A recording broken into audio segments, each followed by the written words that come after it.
नमस्कार, मैं हूं आरती राय। गुरु स्थल के इस YouTube चैनल में आप सभी का स्वागत है। कैसे हैं आप लोग? आशा और उम्मीद करती हूं बहुत अच्छे होंगे।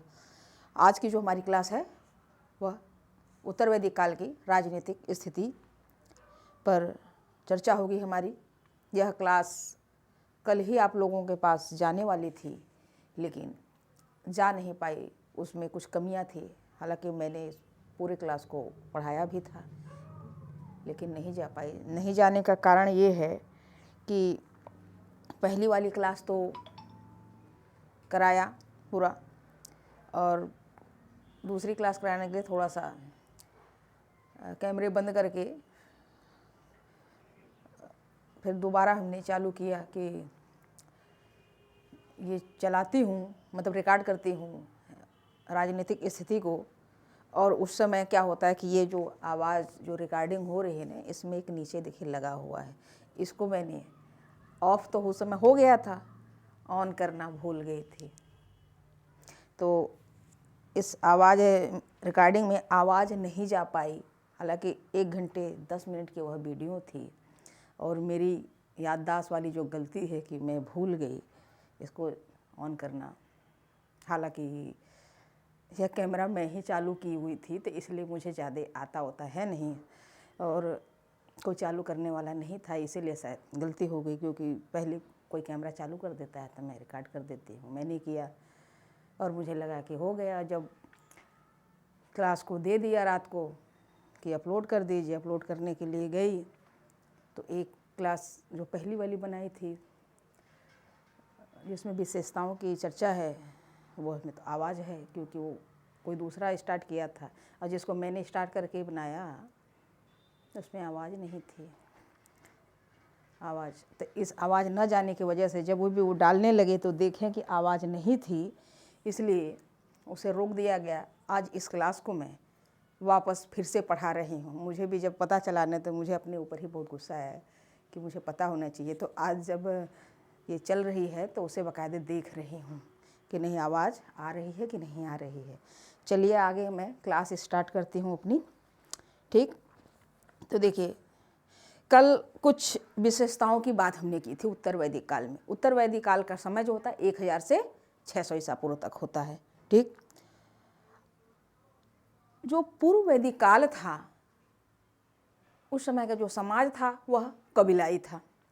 समाज की जो संरचना थी वह कबीलाई प्रकार की थी। उत्तर वैदिक काल तक आते आते इस कबीलाई संरचना में दरार पड़ जाता है। आपको जैसा कि बताया है कि उस समय गायों को लेकर के संघर्ष हुआ करते थे। गायों को लेकर के संघर्ष हुआ करते थे, लेकिन जब उत्तर वैदिक काल आया तो थोड़ा बदलाव हुआ। लोग एक स्थान पर रहने लगे, अस्थाई जीवन हो गया, कृषि प्रधान अर्थव्यवस्था हो गई। तो जब कृषि प्रधान अर्थव्यवस्था हो गई तो फिर एक क्षेत्र विस्तार के लिए भी संघर्ष हुआ। कुछ जो कबीले थे आपस में मिलकर के राज्यों का निर्माण करते हैं, यानी जनपद बनाते हैं, और कुछ कबीले स्वतंत्र रूप से यानी स्वतः ही अपने विकास करके जनपद का निर्माण करते हैं। तो मैं थोड़ा लिखती भी चल रही हूँ साथ में। ठीक, और इसी उत्तर वैदिक काल में वर्ण व्यवस्था की विधिवत जानकारी मिलती है। पहले वर्ण का अर्थ रंग होता था। उत्तर और पूर्व वैदिक काल के अंत तक ही वर्ण का अर्थ बदल चुका था, और यह वर्ण व्यवस्था उत्तर वैदिक काल में अपने मूल रूप में आ गई थी, कठोर रूप में। यानी कि जो जिस वर्ण में जन्म लेगा वही उसके लिए निश्चित कर दिया गया था, मतलब जन्म के आधार पर। ठीक, तो चलिए कुछ करते हैं अब भाई। आगे थोड़ा लिखेंगे, क्योंकि मैं अब बोर्ड पर देखे लिख नहीं पाई हूँ, तो मैं लिख के ही समझाऊंगी आप लोगों को। ठीक है ना। तो उत्तर वैदिक काल में राजनीतिक स्थिति कैसी थी भाई? यहाँ से मैं लिख रही हूँ, वहाँ तक आ जाऊँगी, ठीक है ना। उत्तर वैदिक काल में राजनीतिक स्थिति,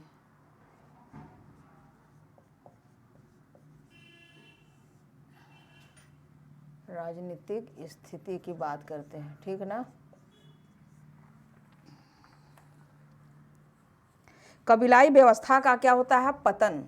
उत्तर वैदिक काल में जो राजनीतिक स्थिति होती है वह कबीलाई प्रकार की संरचना थी।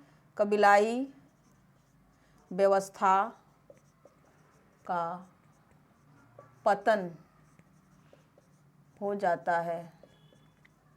देखिए यहाँ पतन हो रहा है ना, अंत नहीं हो रहा है।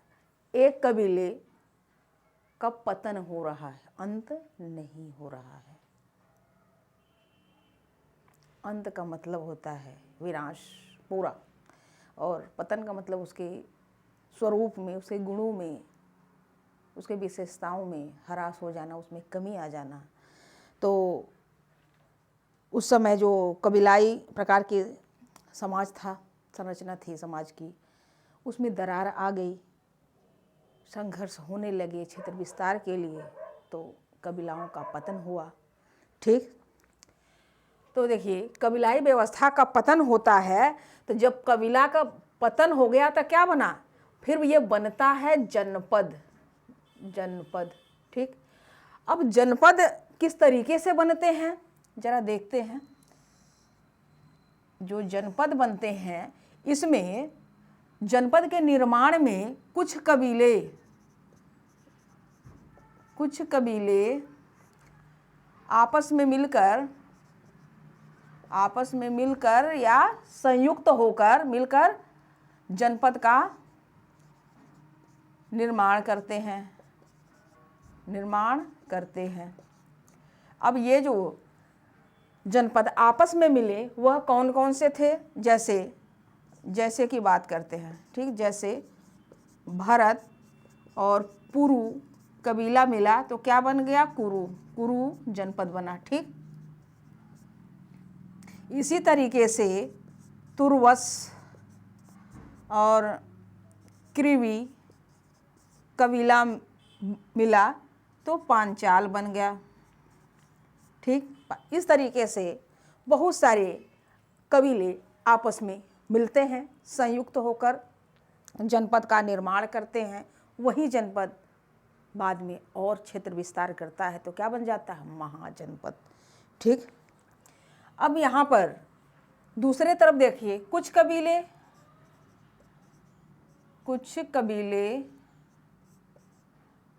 स्वतंत्र रूप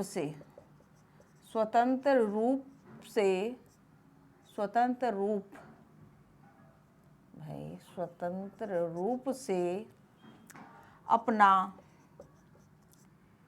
विकास करते हैं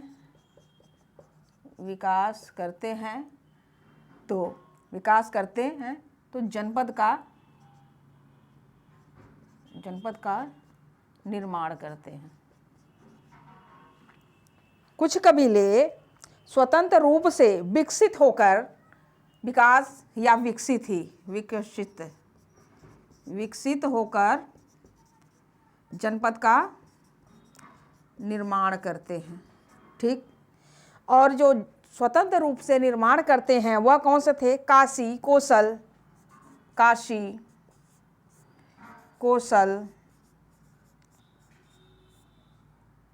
विदेह, एक और था, काशी, कोसल, विदेह, कैकेय,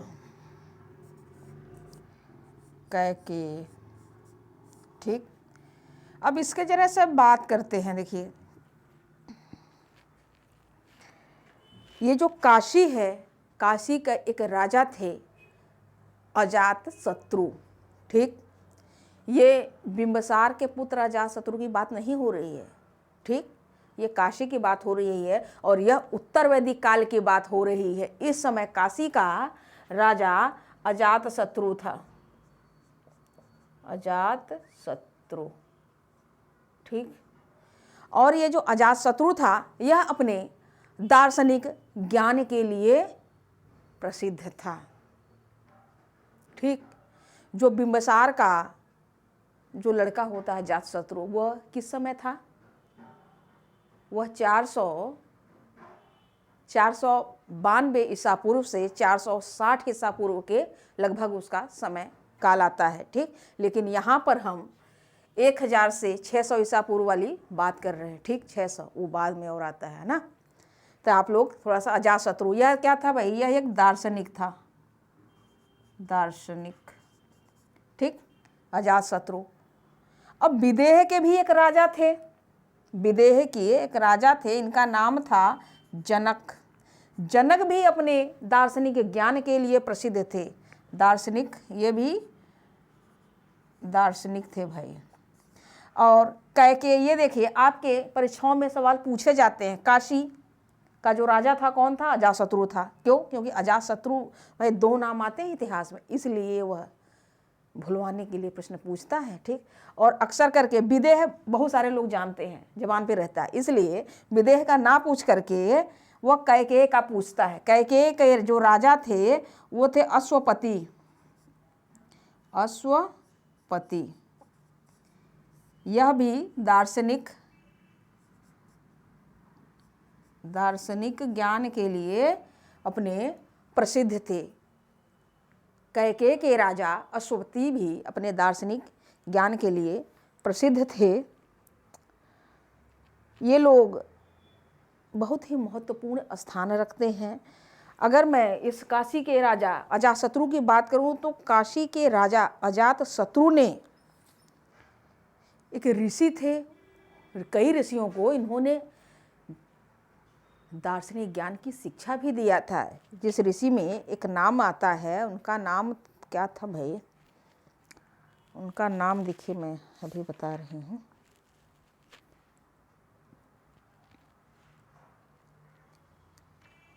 बलाकीगार्य।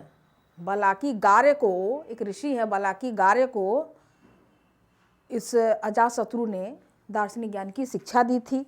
अगर इस विदेह के जनक की अगर दार्शनिक ज्ञान की हम बात करें तो ये इतने बड़े प्रसिद्ध थे, इनका दार्शनिक ज्ञान इतना अच्छा था कि इन्होंने सहस्त्रार्ध का आयोजन भी करवाया था। और उस सहस्त्रार्ध में बहुत सारे विद्वान थे, जो ब्राह्मण विद्वान थे, उनको हराया भी था अपने दार्शनिक ज्ञान में। और उस हराने के वजह से जब हरा दिए तो इनको एक उपाधि मिली थी। उस उपाधि का नाम है राजन्य बंधु। जनक को एक उपाधि मिली थी राजन्य बंधु की,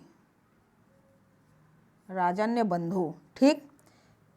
तो ये आपके 3 ही महत्वपूर्ण हैं, काशी, विदेह और कैकेयी। ठीक। ये 3 में से एक प्रश्न जरूर आते हैं। और जनक की बात करें तो जनक का जनक ही नाम नहीं था, जनक का असली नाम था शीरध्वज। जनक का जो असली नाम था वो क्या था? शीरध्वज था, ध्वज। ठीक।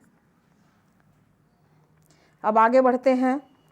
उत्तर वैदिक काल में राजा के निर्वाचन का भी उल्लेख मिलता है। और कहाँ मिलता है?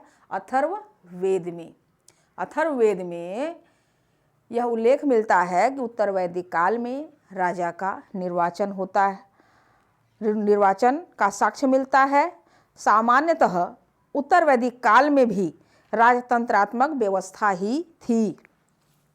यहाँ लिख देती हूँ, उत्तर वैदिक काल में, ये उत्तर वैदिक काल में भाई अथर्ववेद में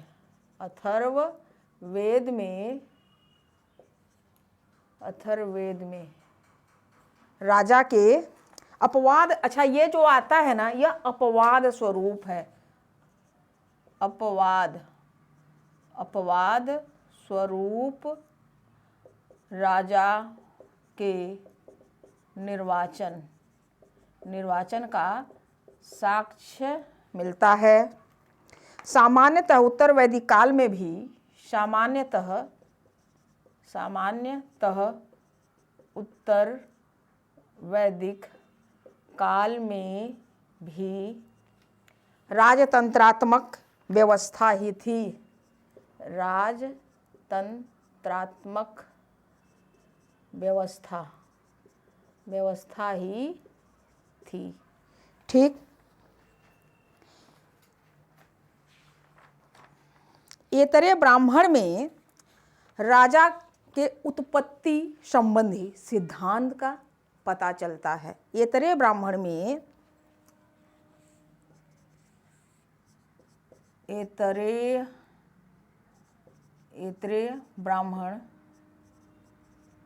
ब्राह्मण में राजा के उत्पत्ति संबंधी सिद्धांत की क्या होता है, जानकारी मिलती है। ठीक।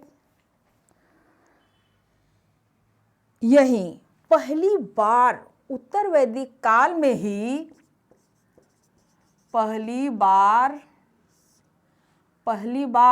क्या होता है भाई, उत्तर वैदिक काल में ही पहली बार राजत्व के दैवी सिद्धांत का उल्लेख मिलता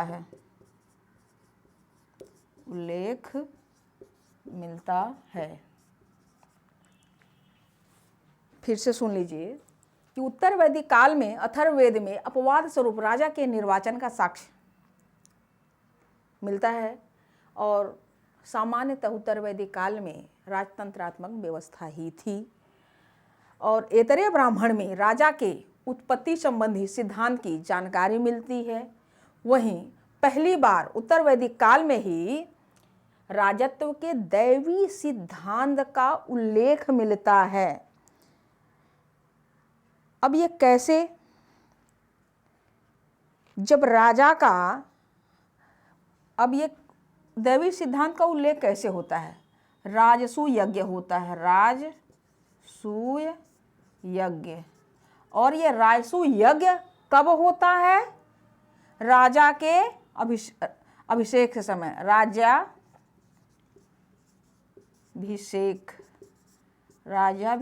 के समय। ये राजसूय यज्ञ राज्याभिषेक के समय होता है। इस राजसूय यज्ञ के दौरान पुरोहित लोग यानी जो ब्राह्मण विद्वान हैं वह कुछ मंत्रों का उच्चारण करते हैं। उस मंत्रों के उच्चारण से राजा देवता तुल्य हो जाता है। यानी कि जो मंत्र के उच्चारण होते हैं, जो कर्मकांड होते हैं, उस समय राज्याभिषेक के समय राजा जब बनते हैं तो राज्याभिषेक के समय कुछ मंत्रों के उच्चारण कर्मकांड होते हैं। और ऐसा माना जाता है कि इसके करने से देवताओं के सभी गुण राजा में समाहित हो जाते हैं, राजा देवता तुल्य हो जाता है। इसलिए दैवी राजत्व के दैवी सिद्धांत का उल्लेख मिलता है, पहली बार उत्तर वैदिक काल में ही मिलता है। ठीक। रासु यज्ञ के दौरान कुछ ऐसे कर्मकांड होते हैं जो कुछ मंत्र का उच्चारण करते थे कि राजा के जो गुण होते हैं वह देवताओं के जो गुण होते हैं वह राजा के अंदर समाहित हो। और उस समय का जो राजा था वह बड़ी बड़ी उपाधियां भी धारण करता था।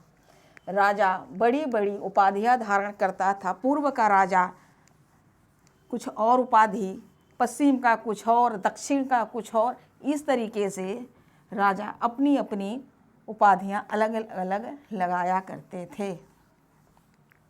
तो उसे देखते हैं। आप लोग मेरे साथ इस चीज़ को लिखना चाहें तो लिखिए, और नहीं तो मैं इसे देखिए लिखवाऊंगी, ठीक है ना। इसलिए परेशान होने की ज़रूरत नहीं है। ठीक। उत्तर वैदिक काल में उत्तर वैदिक काल में राजा बड़ी बड़ी उपाधियां धारण करता था। उपाधियां धारण करता था। ठीक, अब यह उपाधि कैसी थी जरा से देखते हैं। पूर्व में सम्राट, पूर्व का था जो सम्राट था, सम्राट। पश्चिम, पश्चिम का राजा क्या उपाधि लगाता था? स्वराट, स्वराट। उत्तर का राजा कौन सी उपाधि लगाता था? विराट, विराट। और दक्षिण का राजा जो था वह कौन सी उपाधि लगाता था? भोज। ठीक, और मध्य क्षेत्र का जो राजा था, मध्य क्षेत्र का जो राजा था वह लगाता था राजन या राजा, राजन या राजा की उपाधि धारण करता था। ठीक, फिर से सुनिए।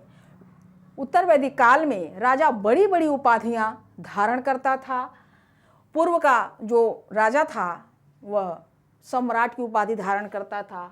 पश्चिम का राजा स्वराट की उपाधि धारण करता था। उत्तर का राजा विराट की उपाधि धारण करता था। दक्षिण का राजा भोज का उपाधि धारण करता था।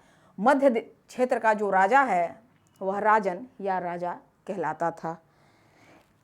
एक उपाधि और भी थी उस समय, एक उपाधि और भी थी भाई, एक उपाधि और भी थी। और यह उपाधि कौन सी थी? एक राट की, एक राट। ठीक, यह उपाधि एक राट की थी। और यह एक राट जो होता था वह सर्वोच्च शासक होता था, सर्वोच्च शासक। अब एक राट का मतलब, ठीक, अब थोड़ा सा मैं यहाँ पर आपको चित्र बना के बताने का प्रयास करती हूँ। ठीक, ये उपाधियों की बात, जैसे यह बनी, ठीक, ये हो गया पूरब, ये हुआ पश्चिम, ये हुआ उत्तर, ये हो गया दक्षिण। ठीक, ये पश्चिम है, ठीक है ना। तो जो पूर्व का राजा था वह सम्राट था। यहाँ पर देखिए, मैं आपको समझाने के लिए ही बता रही हूँ। पूर्व का राजा क्या हुआ? सम्राट, सम्राट। पश्चिम का, यहाँ पश्चिम वाला क्षेत्र है, तो पश्चिम का राजा क्या हुआ? स्वराट, स्वराट। ठीक, उत्तर का राजा क्या हुआ? विराट, विराट। ठीक, और दक्षिण का राजा क्या हुआ? भोज। अब यहाँ पर एक मध्य क्षेत्र भी है, तो मध्य क्षेत्र का मतलब यहाँ। अब मध्य क्षेत्र का राजा क्या हुआ? राजन या राजा। ठीक, अब यहाँ पर जो मैं एक अलग उपाधि बताई हूँ जो सर्वोच्च शासक माना जाता है, एक राट। अब भारत के मानचित्र में आपको पता है, भूगोल की जानकारी तो होगी कि समुद्र भी है, समुद्र इधर भी है और इधर भी है। ठीक, तो जिस राजा का अधिकार समुद्र और धरती पर भी होता था वही राजा एक राट कहा जाता था। यानी इधर जो समुद्रों पर यही राजा एक राट था, एक राट। ठीक, समुद्र पर्यंत पृथ्वी का शासन। एक राट का मतलब होता है समुद्र पर्यंत पृथ्वी का शासक।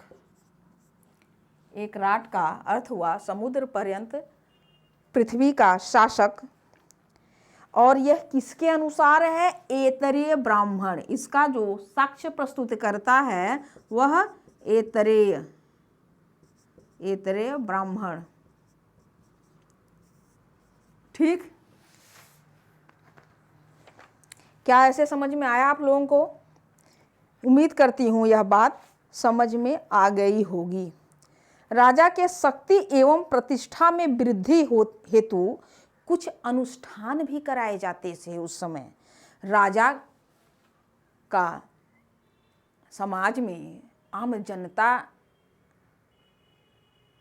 के ऊपर राजा का जो एक अच्छा गरिमापूर्ण छाप पड़े, इसीलिए ये तमाम यज्ञ हुआ करते थे। राजसूय यज्ञ तो राज्याभिषेक के समय होता है, उसी में राजा को का दैवीकरण किया जाता है, मंत्रों का उच्चारण करते हैं, कुछ कर्मकांड करते हैं और इस उद्देश्य से करते हैं कि जो देवताओं के गुण हैं वह राजा में समाहित हो जाए।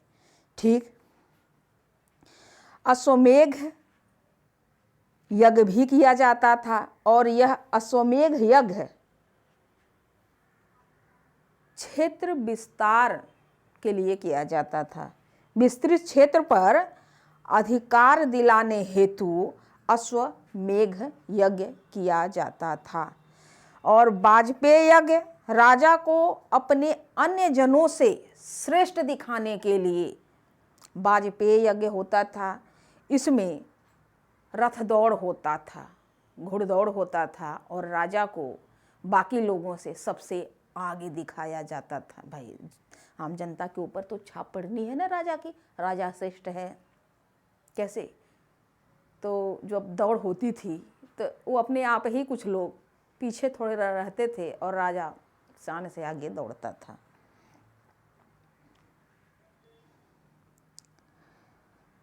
ठीक। यह बात चलिए मैं लिख ही देती हूँ, नहीं तो आप लोग नहीं समझ पाएंगे। चलिए देखिए, राजा जो है यज्ञ राजा के पदोन्नति में सहायक थे। यज्ञ जो था उस समय राजा के पदोन्नति में सहायक था। मैं इसे बता भी देती हूँ, नहीं तो आप लोग समझ नहीं पाएंगे। ठीक, चलिए यहीं पे लिख देती हूँ। ठीक, राजसूय यज्ञ करने वाला, राजसूय यज्ञ करने वाला क्या होता था? सम्राट होता था, राजा, सॉरी राजा होता था। राजसूय यज्ञ करने वाला राजा, वाजपेय यज्ञ संपन्न कराने वाला, वाजपेय यज्ञ संपन्न कराने वाला क्या होता था? सम्राट होता था। सम्राट, मेरे इस पे ना जाइए, मैं साथ में बोलती भी रहती हूँ ना, तो वह थोड़ा सा ध्यान दिया करिएगा। ठीक, अश्वमेध यज्ञ कराने वाला, अश्वमेध यज्ञ कराने वाला जो राजा था वह स्वराट होता था। स्वराट। पुरुष मेध यज्ञ कराने वाला विराट होता था। पुरुष मेध यज्ञ कराने वाला, पुरुष मेध यज्ञ कराने वाला क्या होता था? विराट होता था। विराट। ठीक, और सर्वराट यानी एक राट, यह सर्वमेध यज्ञ कराता था। सर्वमेध यज्ञ कराता था। इसको क्या कहते हैं भाई? सर्वराट यानी एक राट। ठीक, एक राट को ही सर्वराट कहते हैं। क्या ऐसे समझ में आया आप लोगों को? ये वाजपेय यज्ञ ये संपन्न कराने की बात है, यानी कि आयोजन होता था। बहुत सारे लोग रथ दौड़ घुड़दौड़ किया करते थे। चूँकि राजा था तो राजा को आगे दौड़ाना है। ठीक, तभी तो सम्राट बनेंगे, नहीं तो कैसे बनेंगे। उत्तर वैदिक काल में बलि अनिवार्य हो गया। जैसा कि मैं पहले भी आप लोगों को बता चुकी हूँ कि ऋग्वैदिक काल में जो बलि था, बलि क्या था? वह एक प्रकार से राजस्व कर था, और जो बलि था वह स्वेच्छा पर था, अनिवार्य नहीं था कि नहीं आपको देना ही देना है। लेकिन उत्तर वैदिक काल में बलि अनिवार्य कर दिया जाता है। उत्तर वैदिक काल में उत्तर वैदिक काल में बलि अनिवार्य कर दिया जाता है। और बलि क्या है भाई? बलि एक कर होता है ना, यहाँ देखिए यही लिख रही हूँ, ठीक। उत्तर वैदिक काल में बलि की बात कर रही हूँ ना, बलि। बलि क्या है? ठीक, बलि क्या है? उत्तर वैदिक काल में बलि अनिवार्य हो गया, अनिवार्य हो गया।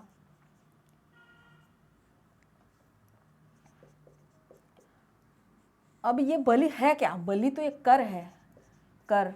और बलि दिया किसको जाता था? बलि कौन लेता था? बलि लेता था राजा, ठीक। और इस बलि लेने के लिए राजा को विषमत्ता कहा गया है। बलि लेने के लिए राजा को एक शब्द, राजा को क्या कहा गया है? विषमत्ता कहा गया। विषमत्ता का मतलब ये होता है लोगों का अपना ग्रास बनाने वाला या लोगों का भक्षण करने वाला। लोगों को अपना ग्रास या भक्षण करने वाला, ठीक। यही इस विषमत्ता का मतलब होता है, ठीक। बलि अनिवार्य हो गया। बलि किस प्रकार से थी? क्या मुद्रा वगैरह थी? नहीं। बलि जिस तरीके से पूर्व वैदिक काल में थी, दूध, दही, फल फूल आदि। पूर्व वैदिक काल में जो बलि किस लिए देता था? जो राजा होता था, जो राजन नेता उस समय, भाई कबीला का जो राजा होता था, कबीलाई समाज थी, तो राजा का काम था युद्ध का नेतृत्व करना, अपने कबीले की सुरक्षा करना। जब वह युद्ध में लगा रहेगा, कबीले की सुरक्षा करेगा, तो भाई उसकी तो आमदनी कुछ होगी नहीं, उसका परिवार कैसे चलेगा? तो उसके परिवार को चलाने के लिए, यानी भरण पोषण के लिए, कबीले के अन्य परिवार के लोग बलि प्रदान करते थे। और बलि स्वेच्छा पर थी। दूध, दही, फल फूल आदि चीज़ें स्वेच्छा से थी। यह पूर्व वैदिक काल में थी। यही उत्तर वैदिक काल में आते आते बलि अनिवार्य हो गया। जब बलि अनिवार्य हो गया कि राजा को देना है, तो राजा के पास जब बलि थोड़ा ज़्यादा आया, थोड़ा आया, बहुत ज़्यादा नहीं, थोड़ा ज़्यादा आया, तो राजा कुछ सुरक्षा के दृष्टिकोण से देखते हुए अधिकारियों का चुनाव करता है। यानी कुछ अधिकारियों का, वह अधिकारियों को मतलब प्रशासनिक अधिकारियों की नियुक्ति करता है वह। चलिए लिखती भी रहती हूँ। जब बलि नियमित, यहाँ बलि की ही बात कर रही हूँ, ठीक है ना, ये बलि की ही। बलि नियमित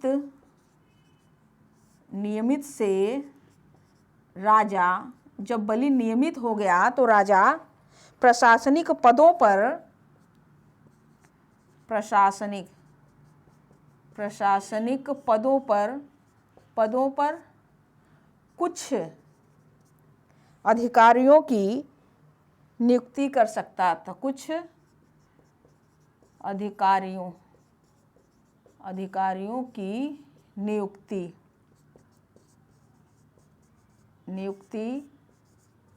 कर सका, ठीक।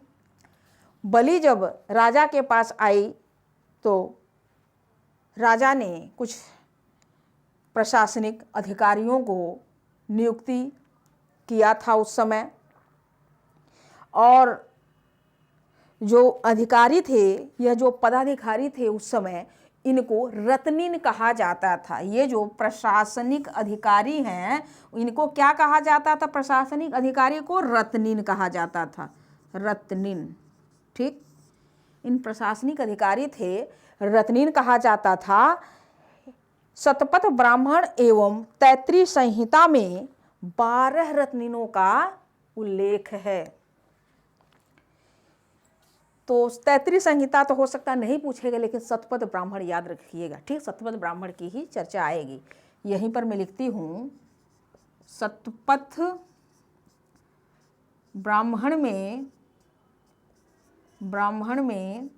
12 रत्निन का क्या है भाई, उल्लेख मिलता है। 12 रत्निन का उल्लेख मिलता है। रत्निन यानी अधिकारी का उल्लेख मिलता है। अब 12 रत्निन कौन कौन से थे, इसको भी हम लोग देखते हैं जरा सा नाम, क्योंकि कई सारे नाम हैं और उस कई सारे नाम के जो कार्य हैं वो आप लोगों के पास पूछा जाता है, ठीक। तो परीक्षाओं में आते हैं, मैं उसकी चर्चा करती हूँ। जो यहाँ पर 12 रत्निन, ठीक, रत्निन। अब ये 12 रत्निन में पहले नंबर पे आता है पुरोहित, दूसरे नंबर पे सेनानी, पुरोहित सेनानी, ग्रामीणी, तीसरे नंबर पे ग्रामीणी, और चौथे नंबर की बात करें तो एक पद आता है महिषी का। और ये जो महिषी है यह रानी है, राजा की रानी ही होती थी, रानी। यह जनपद के यानी राज्य के लिए अपनी कुछ सलाह भी राजा को दिया करती थी, इसलिए इनका भी एक पद महत्वपूर्ण है। उस समय ये इस 12 रत्निनों में गिनी जाती थी, ठीक। उसके बाद एक 5वां नंबर पे है संग्रहिता। 5वें नंबर पे है संग्रहिता। और ये जो संग्रहिता है याद रखें ये, ठीक।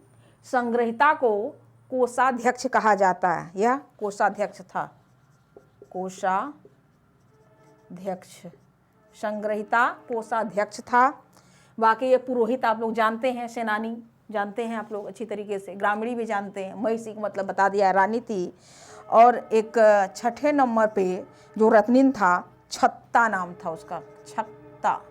इस छत्ता का मतलब क्या है, यह द्वारपाल था, द्वारपाल।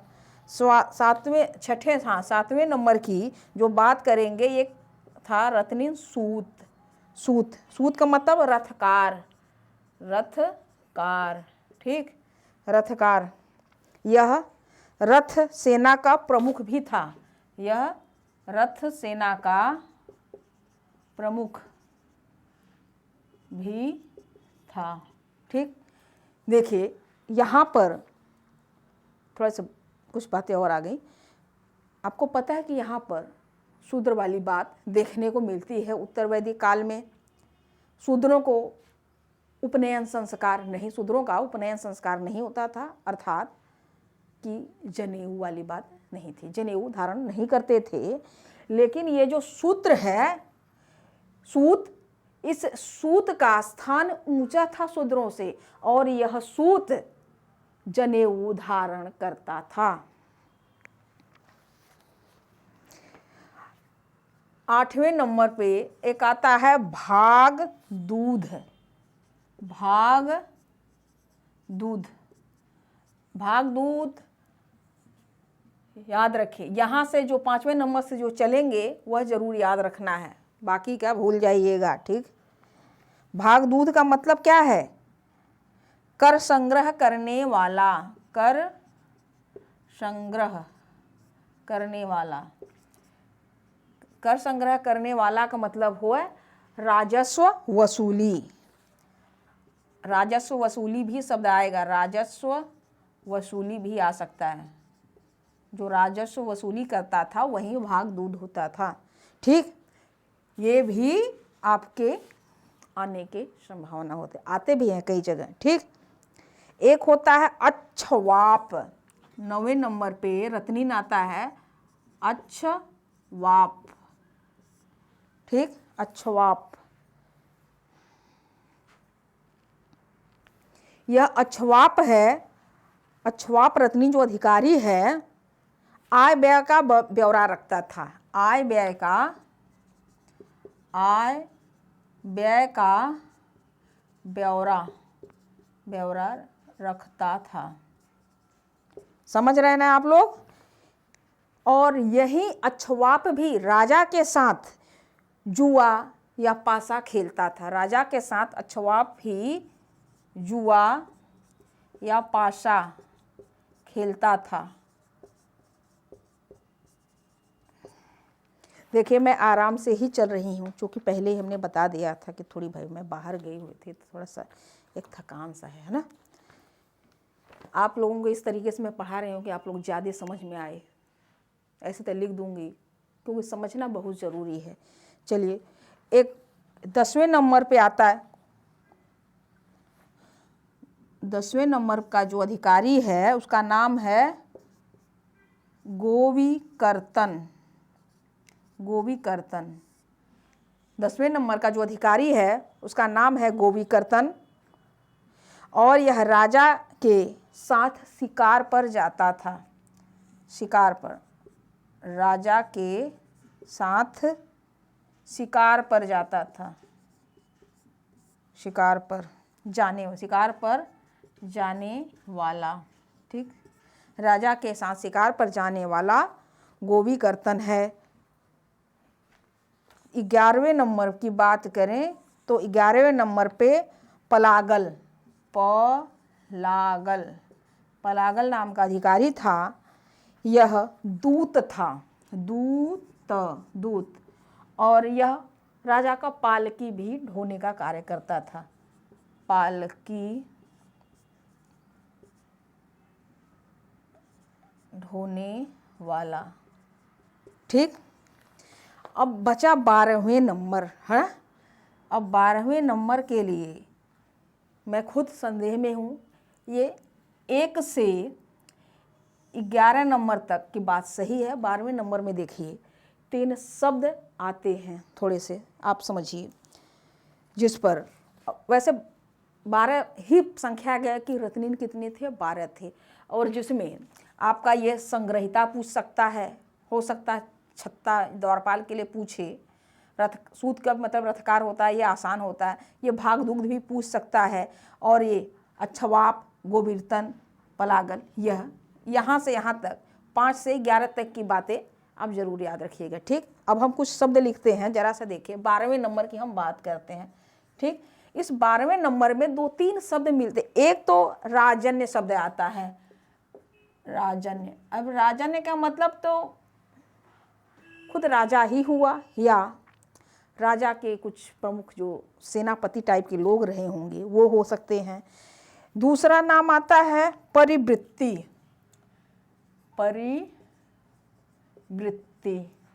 ठीक। एक तीसरा नाम आता है वावाता।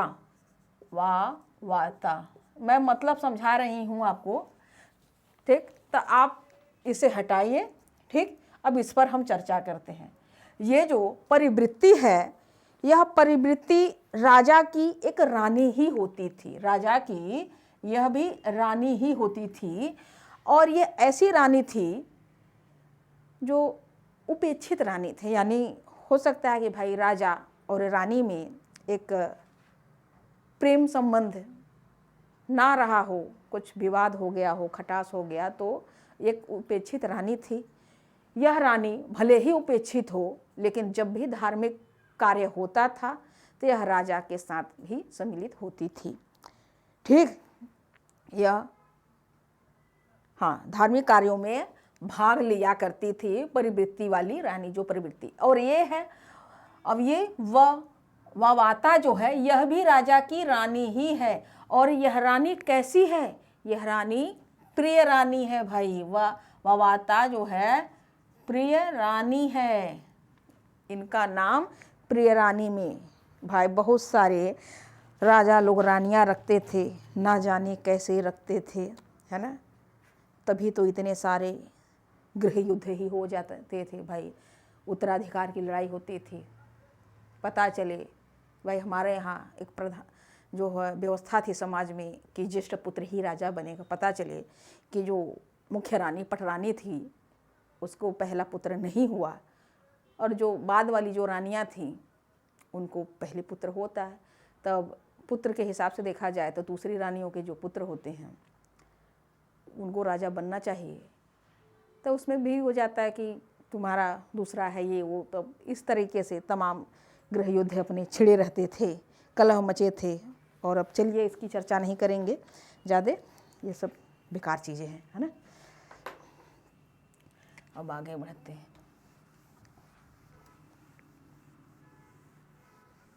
आप लोगों को समझ में आ रहा है ना जो बता रहे हो? अगर नहीं समझ में आए तो एक बार आप लोग पढ़ लिया करें, सुन लिया करें दोबारा, ये तो हो गया होगा।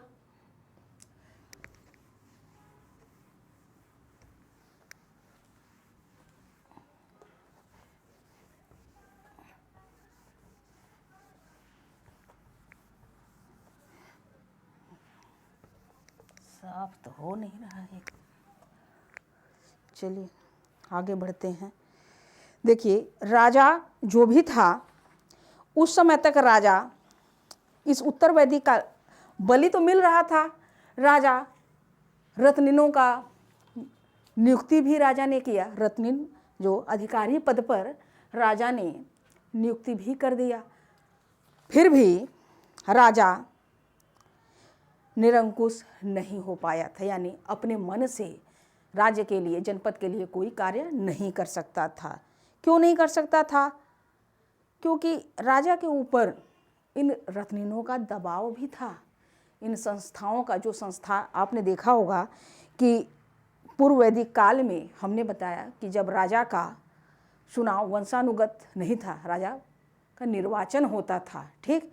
और राजा निरंकुश ना हो जाए, अपने मनमानी ना करे, इस वजह से कई सारे संस्थाएं भी थी, विदत, सभा, समिति और भी गण भी था, ठीक।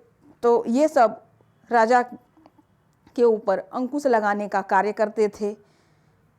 और उत्तर वैदिक काल में भी राजा निरंकुश नहीं हो पाया था, इसकी भी अपनी कुछ सीमाएं थी। चलिए, राजा अभी भी लिखते रहते हैं, साथ में समझ में आएगा। राजा अभी भी निरंकुश नहीं हो पाया था। क्यों नहीं? राजा के शक्तियों पर सीमाएं थी भाई। राजा के शक्तियों पर सीमाएं लगी थी, सीमाएं थी। अब कैसे भाई इनकी जो शक्ति सीमाएं, इस समय बलि तो भले ही मिल रहा हो, इन्होंने रत्निनों का निर्माण भी कर दिया 12, ठीक।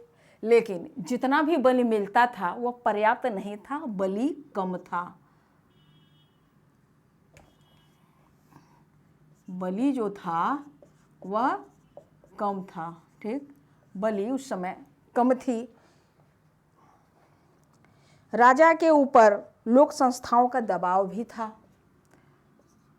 राजा के ऊपर लोक संस्थाओं का दबाव भी था, ठीक।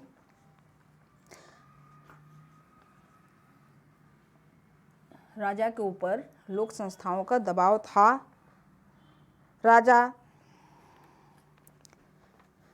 जो है, पहले जो पूर्व वैदिक काल में जो राजा का जब निर्वाचन होता था ना, तो जो भी उस समय सदस्यगण थे, पदाधिकारी, हालांकि इस समय रत्निन मुख्य रूप से हो जाते हैं, लेकिन उस समय भी जो लोग थे ना, राजा जब बनता था तो वह राजा अपने अधिकारियों के घर जाता था, वहाँ पर वो लोग उसे अपना समर्थन देते थे।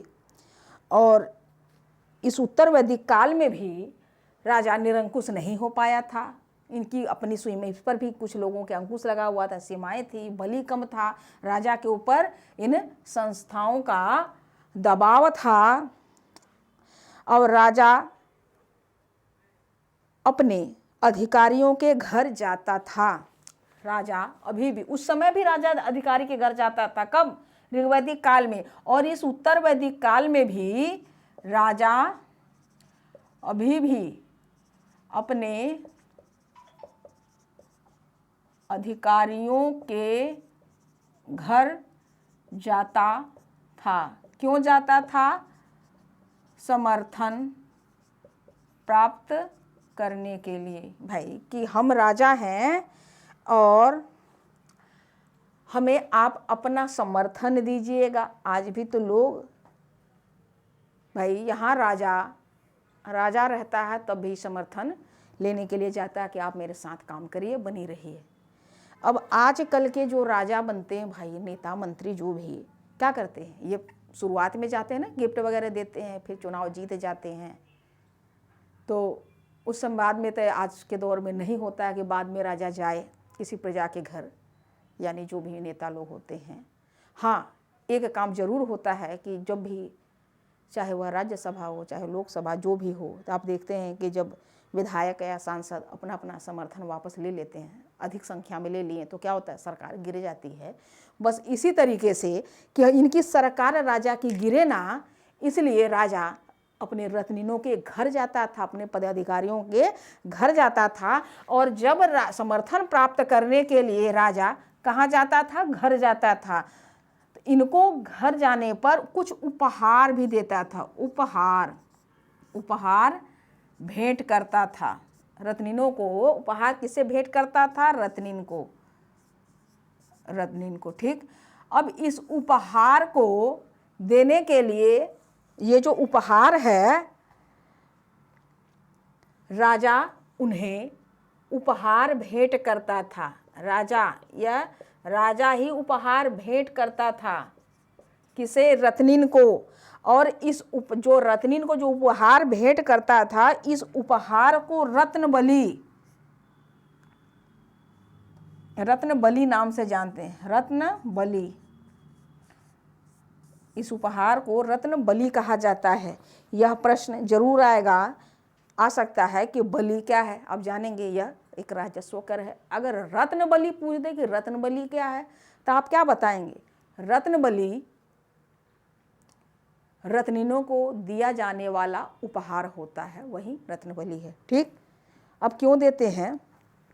समर्थन प्राप्त करने के लिए।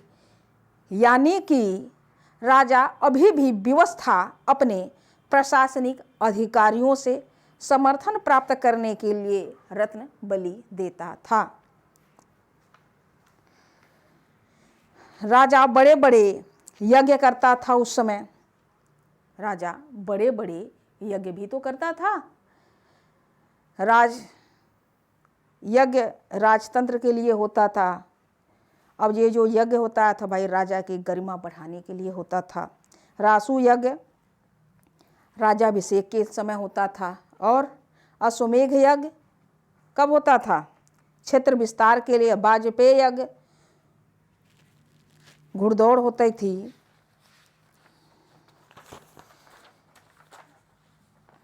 अब मैं लिखवा देती हूँ बातें। देखिए, वैदिक संस्थाओं का, उत्तर वैदिक काल में वैदिक संस्थाएं में जो विदत था, वैदिक संस्थाओं की थोड़ी सी बात करते हैं। वैदिक संस्थाएं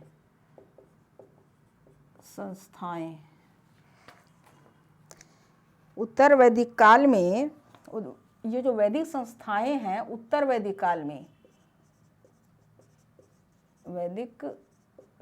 में क्या हो गया? एक संस्था थी विदत, यह क्या हो गई? लुप्त हो गई। विदत जो है लुप्त हो गई। वैदिक संस्थाएं जो बनी थी उत्तर वैदिक काल में, यह विदत नाम की संस्था लुप्त हो गई, यानी कि समाप्त हो गई। ठीक। इसी उत्तर वैदिक काल में स्त्रियों का सभा में प्रवेश वर्जित हो गया। वर्जित यानी निषेध हो गया। वर्जित यानी निषेध हो गया कि स्त्रियां सभा में नहीं जाएंगी। यह उत्तर वैदिक काल में हो गया, अंकुश लग गया। अब स्त्रियों से इनका उपनयन संस्कार भी समाप्त कर दिया गया। स्त्रियों से उपनयन संस्कार का अधिकार छीन लिया गया। ठीक। उपनयन संस्कार यानी जो जनेऊ धारण होता है, स्त्रियां अब जनेऊ धारण नहीं करती थी। यहाँ पर स्त्रियों की गिरावट देखने को मिलती है, ठीक। और जो प्रशासनिक इकाइयाँ थीं, जो प्रशासनिक इकाइयाँ थी, प्रशासनिक इकाई की बात करते हैं, प्रशासनिक इकाइयाँ की हम बात करें तो प्रशासनिक इकाइयाँ वैसे ही थी जैसे पूर्व वैदिक काल में थी, जैसे कुल, ग्राम, विश्व,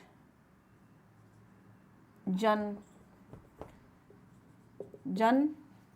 और जन के आगे क्या हो गया, जनपद।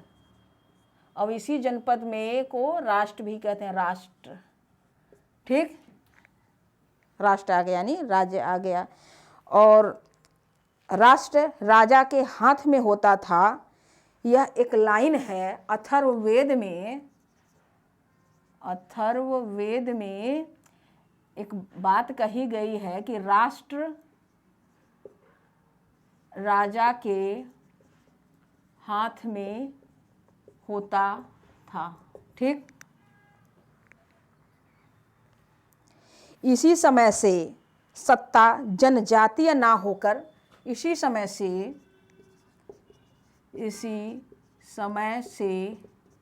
सत्ता यानी राजनीति, सत्ता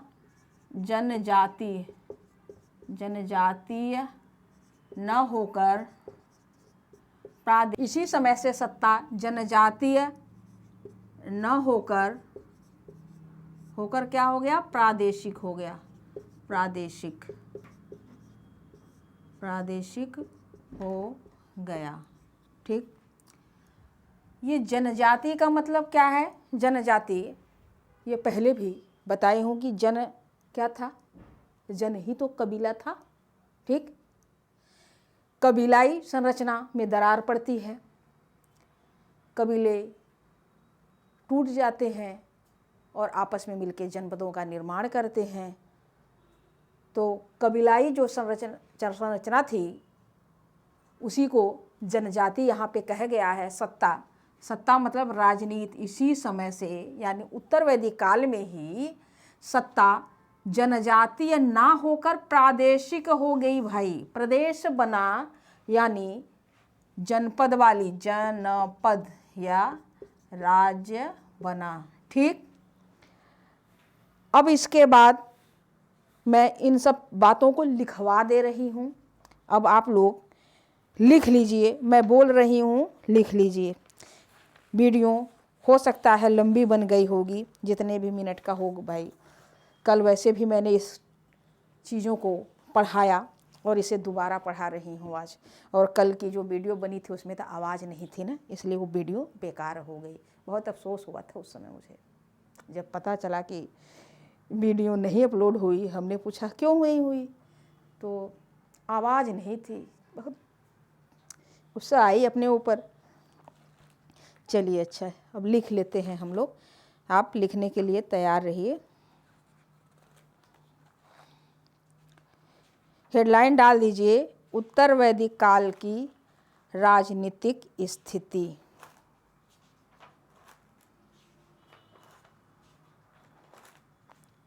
लिखिए, उत्तर वैदिक काल में कबीलाई व्यवस्था कमजोर पड़ी और इसके स्थान पर क्षेत्रीय जनपदों का उदय हुआ। फिर से सुनिए, उत्तर वैदिक काल में कबीलाई व्यवस्था कमजोर पड़ी और इसके स्थान पर क्षेत्रीय जनपदों का उदय हुआ। इन जनपदों में कुछ पूर्वकालीन कबीले, पूर्वकालीन यानी उत्तर वैदिक काल वाला, ठीक। इन जनपदों में कुछ पूर्वकालीन कबीले के आपस में मिलने से तो कुछ जनपद कबीलों के स्वतंत्र विकास का परिणाम रहे। आगे, इस काल के कुछ प्रमुख जनपद हैं जैसे कुरु, भरत। कुरु जो है वो भरत और पुरु मिलकर के कुरु कबीला बना, कुरु जनपद बना था। कुरु के बाद पांचाल लिखिए, पांचाल तुर्वस और कृवि मिलकर बना था।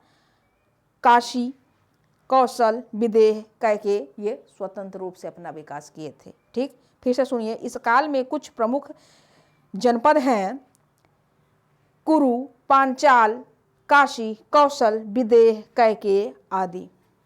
आगे लिखिए, कैके के राजा अशुपति तथा विदेह के राजा जनक तथा काशी के राजा अजातशत्रु अपने दार्शनिक ज्ञान के लिए प्रसिद्ध थे।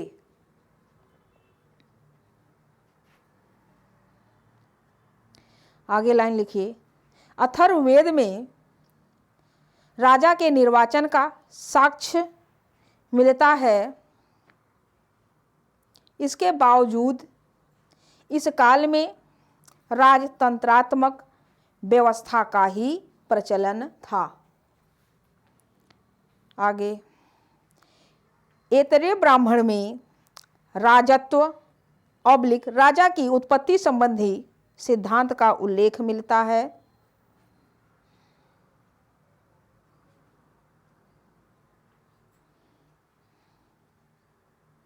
इसी काल में ही सर्वप्रथम, इसी काल में मतलब उत्तर वैदिक काल में ही सर्वप्रथम राजत्व के दैवी सिद्धांत का प्रचलन आरंभ हुआ, क्योंकि राजा यज्ञ में विभिन्न देवताओं के गुणों को राजा से जोड़ा गया।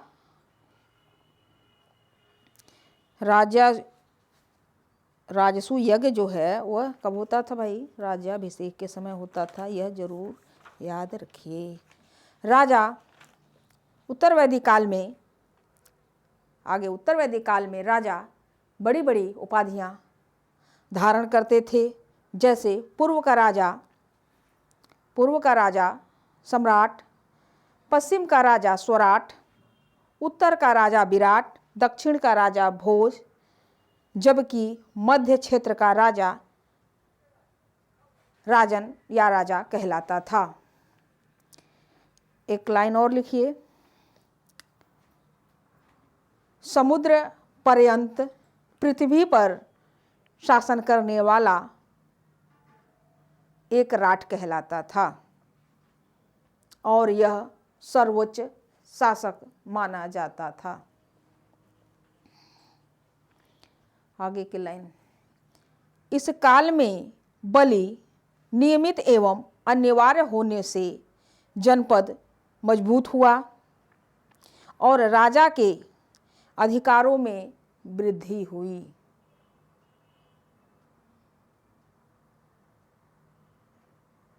राजा आमजनों से अनिवार्यतः कर वसूल करता था। इस कारण राजा को विषमता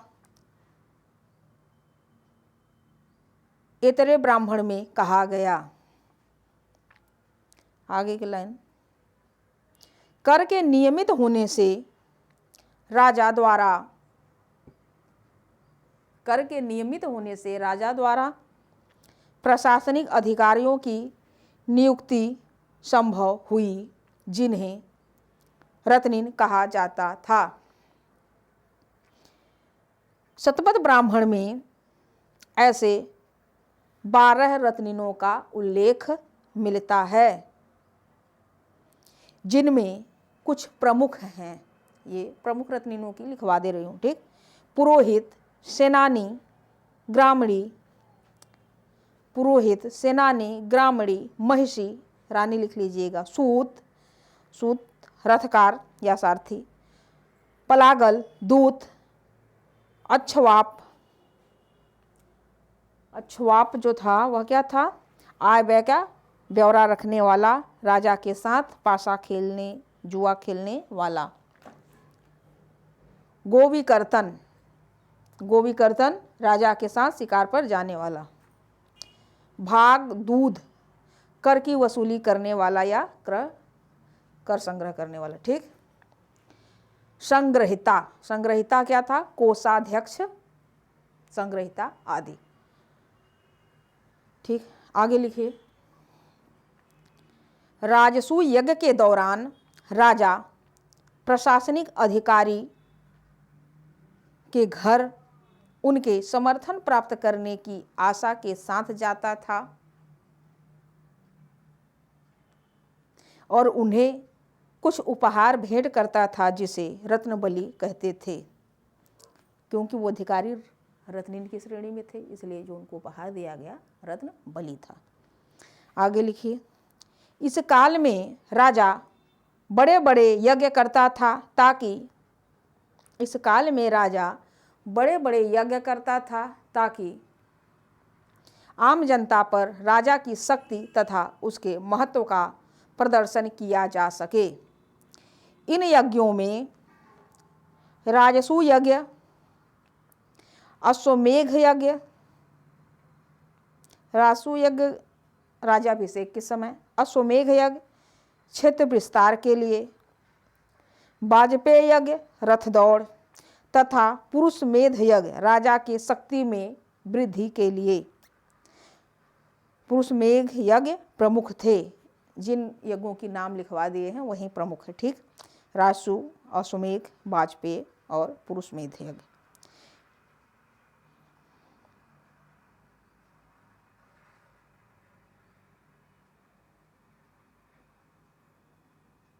कुल मिलाकर इस काल में भी राजा निरंकुश नहीं हो पाया था, जिसके कुछ प्रमुख कारण थे।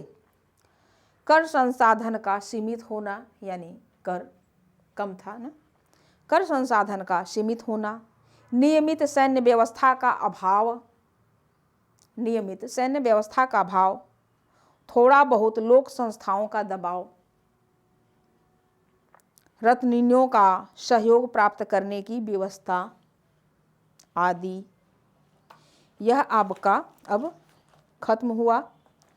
राजनीतिक स्थिति, उत्तर वैदिक काल की राजनीतिक स्थिति खत्म हो गया। अब जो हमारी चर्चा होगी वह संभवतः समाज पर होगी। ठीक। समाज पर हो जाए या आर्थिक स्थिति पर होगी। देखिए, मैं समाज पे कोशिश करूँगी, समाज पे कर लूँ। चलिए, पढ़ते रहिए, खुश रहिए।